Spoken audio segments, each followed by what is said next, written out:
ичинде водители жок экен. Жылып кетет.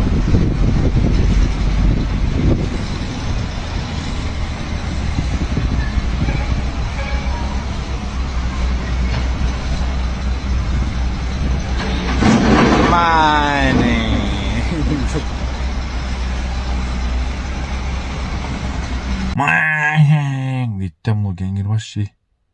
Телефонду чыгарып тартканга жетишкен чурак апарып деле ошону токтотконго жетишет болчуң да.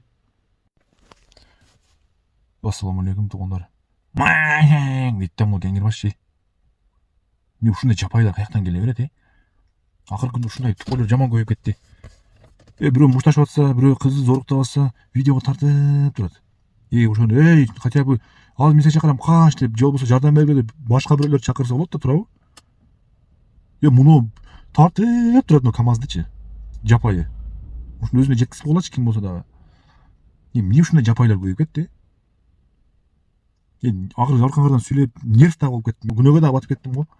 Мындай жапайчылык кылбасаңар, акылды иштетсеңер, сүзгөнү карап күлөт мына мал. Бирөөнүн машинасын көрүп атасың, кичине токтотконго аракет кылып койсоң болбой, чуркап барып туруп чыксаң жетишет болчуң. Ошону телефонду чыгарып тартканга жетишкен чуркап барып деле ошону токтотконго жетишет болчуң да. Уялбай тартып күлүп коет да, өзүң буюмуң эмес да турабы. Кетет деп коюп, вообще адам болбой калыптыр азыркылар. Адамдык сапат деген калбаптыр. О жерде бирөөнү зордук болсо кече көрүп калдым видео. Видеого машинанын ичинде туруп бекинип болуп тартат, кичинекей кызбы, чоң кызбы билбейм. Ошондо деле жаш кыздар, чоңдор, мына хотя бы милиция чакырганды үйрөнгүлөчү, 102ге чалуу эле.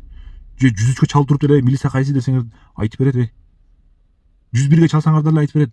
104кө чалсаңар деле айтып берет, Туугандар, сал мындай неме кылсаңар, мындай кичине ой жүгүртүп жашасаңар, жөн эле мал болуп эле жашай бербей.